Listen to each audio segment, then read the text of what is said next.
Like it's the same as the military, right? It's like, oh, you want upward social mobility? Join the military. Go kill some fucking 14-year-olds overseas, Get fucked up. And then maybe you can get free healthcare and a free college education so you can enter the shitty job market that will literally give you nothing. The American Jobs Report and the report on where the economy is heading is showing dangerous warnings. Let's take a look. The economy is sputtering. We learned this morning that job growth in the past 3 months has all but ended. There were just 22,000 new jobs created last month, and new revised data showed the economy actually lost jobs in June, the first time that's happened since President Trump's first term, back when most of us were still in isolation during COVID. And unemployment ticked up to 4.3%, the highest in nearly 4 years. An economy that's stalling out is bad news for any president, but particularly for one who got back into the White House in large part because of what voters saw as his economic acumen. When President Trump didn't like last month's jobs report, he fired the head of the agency that compiles it. This morning, he placed the blame on his economic nemesis, the Fed chair, Jerome Powell. Jerome, too late Powell should have lowered rates long ago. As usual, he's too late. I'm joined by a terrific group of reporters here. Anne-Marie Horton of Bloomberg, CNN's Matt Egan, Abby Livingston of Puck, and Ested Herndon of the New York Times. Matt, take us through some of the numbers and what they mean. Yeah, Dana, look, this was another brutal jobs report, and this really suggests that after years of historic resilience, the job market is facing some serious trouble right now. I mean, hiring has basically stalled out to almost nothing, right? Just 22,000 jobs added during the month of August. That is a fraction of what economists were expecting. It's crazy to think that not even a year ago, back in December, the economy was adding 300,000+ jobs. Now we're, not even 10% of that. And as you noted, we saw that June was revised lower to show that for the first time since COVID, the U.S. economy actually lost jobs. So that ends this nearly 5-year streak of uninterrupted job growth. That was the second longest streak in American history. It's now over. And then the unemployment rate. Look, this is not my forte, but from what I understand, at least like through anecdotes and through what I have seen with all the discontent, it doesn't even feel like those jobs that are supposedly new job opportunities, new job openings, people looking to hire employees, any of that is even real.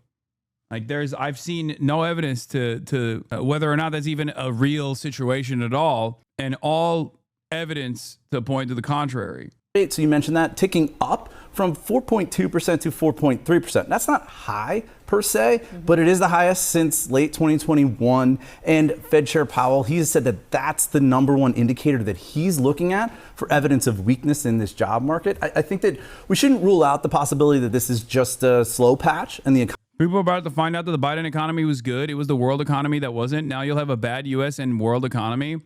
No, it wasn't even good. The U.S. economy wasn't good necessarily. It hasn't been good, okay? The metrics that we look at, the metrics that we examine to figure out whether or not a liberal capitalist nation's economy is good is already distorted. It's already out of whack. If the U.S. economy was always good, because it was fucking great under Obama, right? Post 2008, post recovery. It was great under Obama. So why did people turn around and vote for Donald Trump the first time? This is a question that one must ask themselves. It's one that I keep repeating. It's one that I keep repeating over and over again. And that is precisely because that economy wasn't working for many Americans already, okay? That economy already wasn't working for many people. And that's why they wanted to hatch it through the system, through the establishment. They wanted to destroy it with the hopes of rebuilding.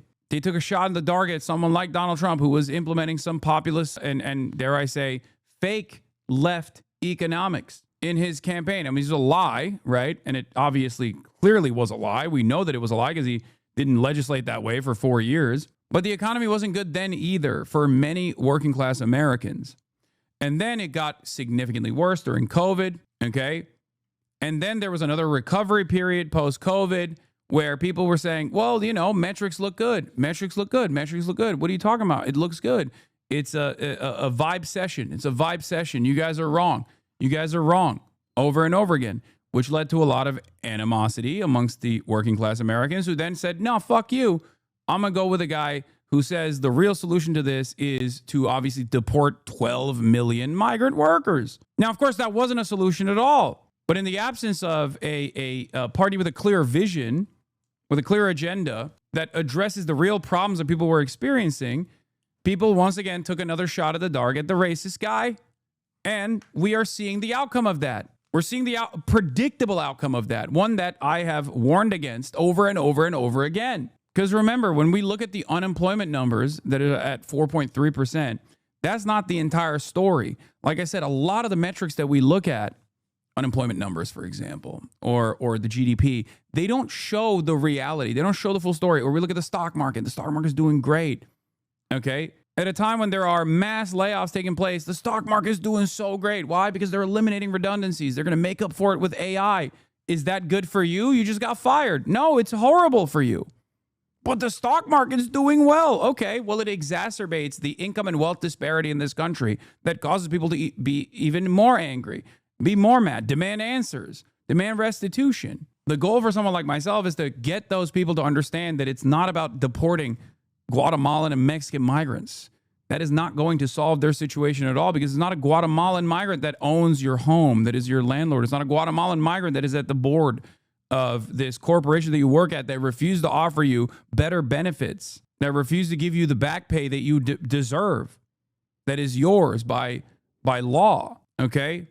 It's your bosses, it's the capital owners, and it is the duopoly that finds bipartisan consensus when it comes down to things that impact you and your loved ones in the most meaningful ways. It's their lack of interest in changing those structural forms of inequality, structural forms of violence that you experience. The affordability crisis being one of the simplest terms to help you understand. So of course, it's creating a lot of panic right now. You got people saying, look, hiring plans fell to the weakest level of any August on record, and intended job cuts mounted amid broader economic uncertainty, according to outplacement firm Challenger Gray and Christmas. U.S.-based companies announced in August plans to add 1,494 jobs, the fewest for the month in data going back to 2009. Of the 30 industries tracked by Challenger, hiring plans were concentrated in aerospace and defense, industrial goods, and retail. Announced job cuts jumped from a year ago to almost 85,980 and marked the largest August total since 2020. Excluding the impact of the pandemic, the number was the highest for any August since the Great Recession in 2008. Spencer Kimian says, you don't realize how weak the economy is right now. If you have a job, hold on to it for dear life, because if you get fired, it's going to take you years to find another one. But the stock market's doing well, right? I mean, it's hot, right? It's good. We're doing great. Here are all of the areas of loss for the record. This is the chief economist for the Navy Federal and a columnist at the Washington Post, Heather Long, says the labor market is going from frozen to cracking. Look at how many industries have lost jobs in the past 3 months. Mining lost 13,000. Construction lost 10,000. Manufacturing lost 31,000. Information lost 15,000. Business and professional lost 51,000. Federal government lost 34,000. Finance has zero job gains. The U.S. job market is almost entirely dependent on healthcare. That is not healthy for the economy. And it's especially fucked up because these were the key sectors that Trump was seeking to boost with his tariffs agenda, right? That was the plan, right? It turns out it's actually impacting. Another problem here is not only just a tariffs regime that is causing too much instability, but another problem here is also the deportations. These are sectors that have relied on undocumented labor. The proper protocol here should be to document those workers, but instead, the Trump administration has placed the crosshairs upon them and is making it seem as though they are the reason for why Americans are struggling, Americans are suffering. And they're taking these militant actions against these people, and it's actually cooking the fucking companies. If you were to recognize that these are just regular workers, okay, instead of just like adding on the fact that they don't have the documentation or the proper clearance or whatever, okay, because again, that's a matter of just paperwork, right? If you go in and you say you're going to deport like tens of thousands, hundreds of thousands, if not millions of people from the fucking labor force in specific sectors, don't you think that's going to cripple the fucking economy? Of course.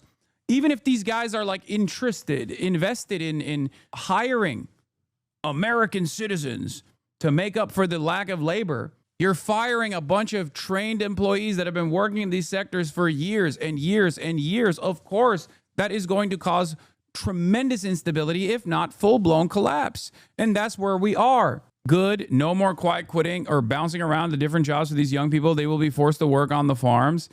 Dude, you are so dumb, okay? And it's going to be kind of funny when, you just don't have any food that you can purchase at the grocery store because you just fantasize about some totally, utterly irrelevant, made-up reason for why the economy is fucking on fire right now, okay? You stupid fucking boomer. The one time I get us on it is for trolling. Don't do that. Stop LARPing as a dumb, out-of-touch boomer, please. The construction industry has been facing growing labor shortages for years as the workforce ages and fewer Americans seek to work in physical labor jobs. Add to that Trump's stripping legal status from 1 million workers plus mass deportations, things are going to get ugly. At the start of the year, the nation's largest trade organization for contractors projected that they would need to attract an additional 439,000 workers this year just to keep up pace with new construction projects. Yet as of today, the industry is losing workers. And I said this before, it's not that there aren't available jobs. You can just make new jobs, okay? You can do a federal program. You can do a federal jobs program. There is obviously need for more housing, for example. You could just be building houses with a federal jobs program with good pay, a decent salary, good compensation, good benefits, The issue, however, is that people don't want to do that. People don't want to offer that. The government doesn't want to intervene in the market because that market intervention would actually harm the profit seekers and their primary interest, which is to improve their profit margins, okay? So the only thing the government is doing is creating a new sector, the Gestapo. That's it. Instead of creating a federal jobs program that actually solves some of the material issues that Americans are facing, like the fucking explosive housing market, we're instead creating a totally unaccountable, unconstitutional Gestapo force, a secret police force in the form of ICE that is at the mercy of whatever the fuck this goddamn president wants to do. This is truly terrifying. And once again, for people who fantasize about the mythological, backbreaking work and the honor and service of that sort of thing, people who don't want to fucking work in those fields at all, people who don't want to work in construction at all, that just simply say these things from the outside, don't realize, because they've never had a relative that has worked in construction, that has worked in a fucking factory floor. Those people don't want their next of kin to also go into that same sector because they have suffered for years and years. They fucked their backs up, okay? That's the whole reason. They don't want other people to do that. They have been destroyed in the process of doing that. None of these people actually want to do these jobs anyway. So those who actually do take on these backbreaking jobs should be paid adequately. They should get the proper clearance, the proper authorization, the proper documentation. They shouldn't be cast aside and discarded to make some of the dumbest, most racist motherfuckers in American society feel as though things are actually going well. Because that's all this is. It's to make the dumbest people in the United States of America feel comfortable that there is at least someone who is worse off than they are. In the same way that in the Reconstruction era, the powerful entities turned around and said, hey man, look, you're white working class, you're poor as fuck, but at least you're not black. At least you're not black. There's always someone you can look down at, A separate industry organization wrote in July that mass deportations and harsh immigration policies like stripping workers of status are likely going to further exacerbate the labor shortages in the construction and cause labor costs to rise 4 to 5% unless there are mass layoffs. Economic growth will continue, but risks of inflation and recession are high. Higher tariffs will raise costs, invite retaliation, may disrupt supply chains.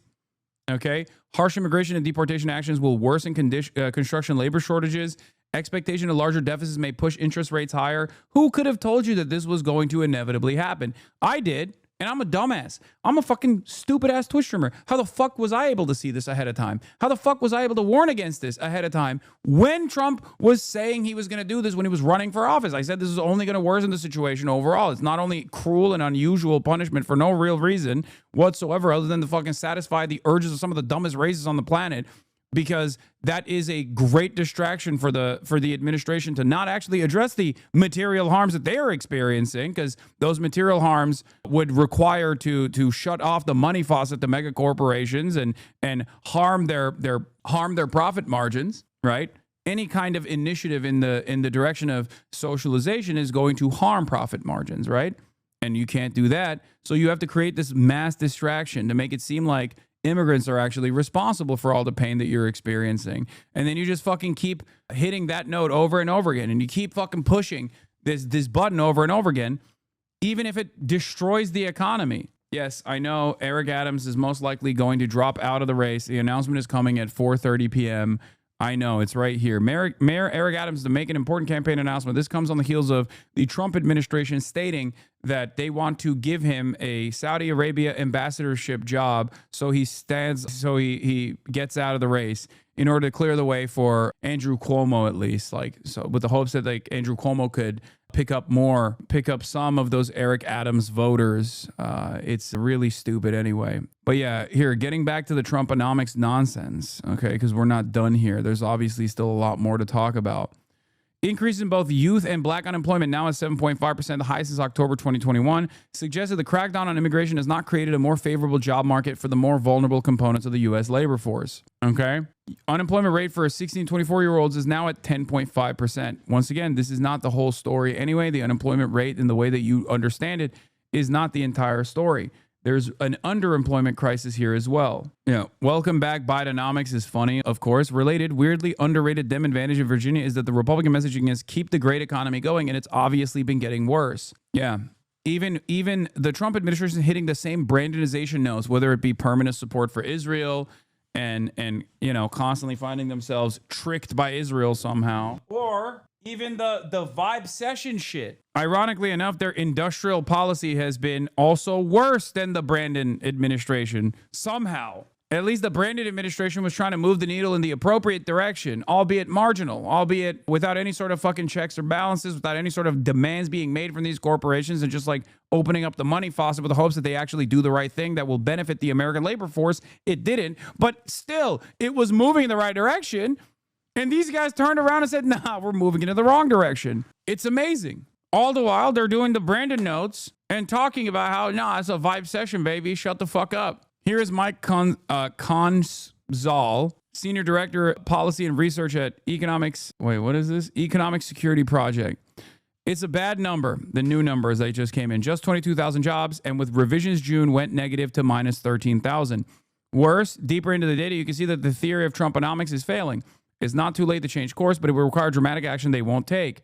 Let's dig in. They just narrowly dodged a 4.3% unemployment rate last month and got it this month. But these aren't rounding games. You can see a steady increase over the last 2 months. Maybe it's noise, but it's the highest in years, and given everything else, it's worrying. Here's the breakdown by industry. We already covered the breakdown by industry. It's like a lot of the sectors that Trump said he was going to bring back jobs to are the sectors that have actually experienced a tremendous amount of loss of jobs. Manufacturing jobs specifically. They dropped almost as fast as the federal workforce. Okay. The first theory of Trumponomics was that tariffs would build up manufacturing work and federal workforce cuts that would free workers for them. Didn't happen. Better way to see that, the slowdown over the past 4 months versus 2024. This isn't then them rebalancing the labor market. It's a fall across basically everything. Manufacturing was also falling last year, and now following their healthcare cuts, medical jobs are finally slowing. Another less clearly stated element of Trumponomics was to bring back jobs for men. However, with tariffs attacking in those industries, men have lost 56,000 jobs over the past 4 months. This is CES data. Women have gained 76% of jobs in 2025 compared to the regular 50%. Meanwhile, another Trumponomics goal was to use deportation quotas to bring jobs back for native-born workers. But you guessed it, that's also failing. Amidst the broader weakening, the native-born unemployment rate is at its highest level since the pandemic. Fantastic. To show that the slowdown is broad, we can look at the diffusion index, or basically the percent of industries that are gaining jobs. It's now below 50% for several previous months, meaning more industries are losing jobs than are gaining them. That happens in slowdowns. Last month, they blamed the revisions, but revisions aren't driving these bad numbers with the baseline so low. And this month, you can't even fucking blame the revisions because you put your guy in charge, right? It was the bad guy. It was the Brandon guy that was lying about the numbers. Now it's your guy. What the fuck do you do now? But revisions aren't driving these bad numbers with the baseline so low, and revisions are one of the few cyclical predictors of oncoming slowdowns. They should learn from these numbers and turn pro-growth policies. It may not be too late. Their solution to this is, are you like, it's the same as the military, right? It's like, you want upward social mobility? Join the military. Go kill some fucking 14-year-olds overseas, get fucked up. And then maybe you can get free healthcare and a free college education so you can enter the shitty job market that will literally give you nothing with, 8 years after everybody else, all of your other peers went into the same shitty job market, right? And now we're literally turning that into a domestic military force that is also unaccountable, just like the foreign military force that we have that is completely unaccountable because it's a foreign invading force, right? And that's where we're at. That is where we're at. We got ICE. ICE is the only way that you can get a fucking honest pay for an honest day of work. And that honest day of work is what? Terrifying random ass Americans, okay? Terrifying random Americans, kidnapping people at their court hearings instead of allowing them to get proper clearance to work in this country after they have done so for a decade plus. Fantastic. You're becoming a Gestapo force and turning around and creating concentration camps. That's the areas of growth. Those are growth sectors now. Fucking awesome. Meanwhile, this dipshit is also chirping from afar. Looks like we lost India and Russia to deepest, darkest China. May they have a long and prosperous future together. President Donald J. Trump. Everything around us is unwinding and falling apart. Can rebound from here, right? I mean, job market's been so resilient for so long, but clearly this is another major challenge, and I think the warning signs in the economy are really piling up. Yeah, and stand by, because I do want to get back to what you just mentioned on the Fed and interest rates. Instead, let's talk politics. Yeah. And I mean, yes, the president likes to say that immigration was a big issue. I'm sure it was. The culture wars, definitely. But we know the biggest reason, and it was the fact that people were hearing from President Biden that the numbers are good, let's just wait, but people didn't feel that way. Now it's the numbers that aren't looking good either. Exactly. It's a mirror image from kind of 2021 when we had Democrats at that time kind of telling people, don't look at the numbers, don't kind of believe what's in front of you. You kind of hear that from Trump now. This is what we had kind of warned about all through the summer, the prospect that his kind of self-imposed economic crisis, tariffs driving that, could pose not just uncertainty, but a downward job market and really reverse what has been Trump's number one strength coming into this. But I also think you got to add in the big, beautiful bill with this, right? And it speaks to, I think, is a kind of hypocrisy at the heart of Trump's second term. For all the talk about his growth among working class voters, his growth among working class voters of color, what we have seen in terms of economic reality here is a bill that largely amounts to a wealth transfer, a removal of benefits from SNAP and Medicaid. And I think that's the reason why you see some of those poll numbers, particularly on the economy, reversing among the very groups that delivered Trump the White House last year. Abby? You know, Trump immediately pivoted to the Fed and Jerome Powell, but when I talk to Republican sources, they're all worried about tariffs, and the full brunt of that has not been felt yet. Some say we may not feel that. But politically speaking, the question I have is, does this impact the gubernatorial elections in November in New Jersey and Virginia? But moreover, when does this hit next year, if it does, and how does that affect the midterms? And, you know, there was such hullabaloo, to use a word that probably shouldn't be used very much, Amory, over the fact that the last month, when the jobs report came out and the president wasn't happy about it, he got rid of the head of the Bureau of Labor Statistics that compiles them. And so the Commerce Secretary was on this morning, interestingly, before we all knew what the jobs numbers were, and was once again going after BLS, even though the guy that they removed is no longer there. They're just bent against the president's success. They're rooting against America and against Donald Trump, and that's got to end. So he can't replace somebody, 2 weeks ago, and you expect fundamental change. But what you will get is an agency that's on side. Well, there isn't fundamental change yet at BLS. The commissioner actually doesn't even have control over the data. The data is collected by statisticians. They sit in different units. They're almost walled off. And then once the press release is written, it's sent to the commissioner, and the commissioner then sends it off to the White House and the CEA. The one issue that Wall Street has in terms of credibility, and this is the gold standard, the jobs report, the U.S. jobs report is the gold standards of economic data. The one issue that Wall Street has is the fact that when you go out and these statisticians are looking for these surveys, your the mic is on too, response you can rate. speak. Everybody, we got We got LA Taco's very own Memo in the building right now. We're waiting for Miguel as well. Obviously, make sure you don't show anything to the camera, by the way. That's one right there. So, but we're gonna be heading out and getting some tacos and talking about everything that's going on in Los Angeles specifically. And but before we do that, I'm in the process of covering the new jobs numbers that just came out and how devastating things are looking. And you can offer some feedback as well.